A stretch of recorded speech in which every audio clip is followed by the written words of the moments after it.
રસ્તો ગામમાં જાય છે. હું છોકરાને મેળવા આવ્યો હતો નદી ટપાડવા. આ છે અમારી બ્રાહ્મણી નદી.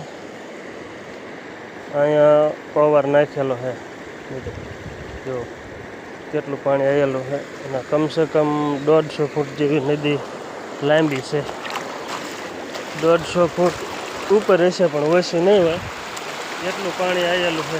એ માત્ર ઓલા ઘડ ભર્યો હતો 24 કલાક, પણ 1 કલાક જ વધારે વરસાદ ભર્યો. 1 કલાકમાં એટલું પાણી આવ્યું બરોબર. બધું અમનને ખબર કરી નાખી. ને તમે જુઓ આપણે કાગળિયા કે બધું જોતા કેટલું લાગે પાણી આવ્યું છે. આપણે તો કોઈ નદી પડખે રાતે ન હોય કે દિવસના કોઈ આવે નહીં હોય નજીક. છોકરા બોકરા આપે. આ છે બ્રાહ્મણી નદી.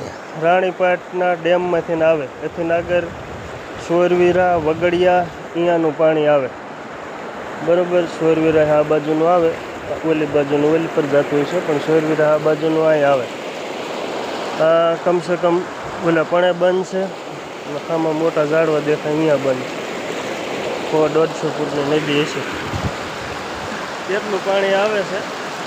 અમે વાડીવાળાએ થઈને 2-4 ઘૂંઘરા મેલ્યા હતા. નર્મદાનું પાણી આવે ને ત્યાં હાલવા માટે, એટલા જ અત્યારે રહે નહીં.